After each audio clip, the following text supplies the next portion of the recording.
अस्सलाम वालेकुम जी, मेरा नाम है रुस्तम मलिक और आप देख रहे हैं हमारा यूट्यूब चैनल सियासतनामा। तो आज की वीडियो का आगाज़ करते हैं फवाद चौधरी से। फवाद चौधरी ट्वीट करते हैं, मरियम नवाज के कसूर में चीखों से लगता है मामलात मैनेज नहीं हो रहे और पैकिंग की तैयारी है। मुबशिर जैदी ट्वीट में लिखते हैं, कौमी असम्बली की करारदाद गुनाह बेलज़्ज़त की तरह है जिसकी कोई आईनी हैसियत नहीं।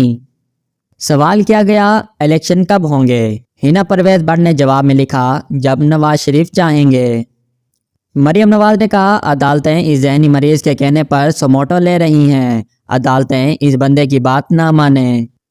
मियां अली इशफाक ने ट्वीट किया, कानून और आइन का सारा रोब व अमलदारी सिर्फ कमज़ोर के लिए है, चाहे फर्द हो या इदारा। अदालतें भी आम हालात में इंसाफ इसी पैमाने पर देती नजर आती हैं। यही कड़वा सच है, अमली बात है। ताकतवर के आगे कानून और अदालतें बेबस नजर आती हैं, बिल्कुल सहूलतकारी करती नजर आती हैं।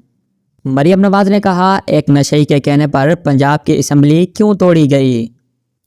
नजमुल हसन बाजवा ने ट्वीट किया, ये जस्टिस जमाल मंदोखेल को रातों रात क्या हो गया है?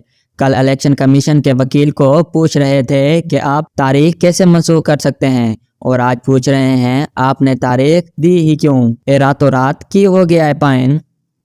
मरियम नवाज ने कहा, मासूम सा चेहरा बनाकर कहता है घर में एलिया अकेली थी। एलिया अकेली थी तो अंदर से क्या जिन्नात पेट्रोल बम फेंक रहे थे?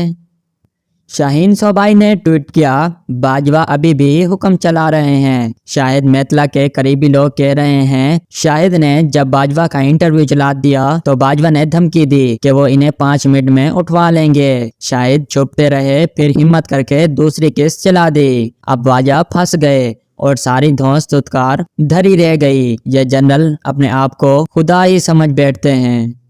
फवाद चौधरी ने ट्वीट किया, जस्टिस मंदोखेल साहब ने आज यू टर्न लिया और अपने बयान की अजीबोगरीब वजाहत दी। इनको चाहिए था, ये मौक़िफ़ था तो बेंच में बैठने से माजरत कर लेते कि मैं ये बोझ नहीं उठा सकता। सुप्रीम कोर्ट के जज को इतना कमज़ोर नहीं होना चाहिए।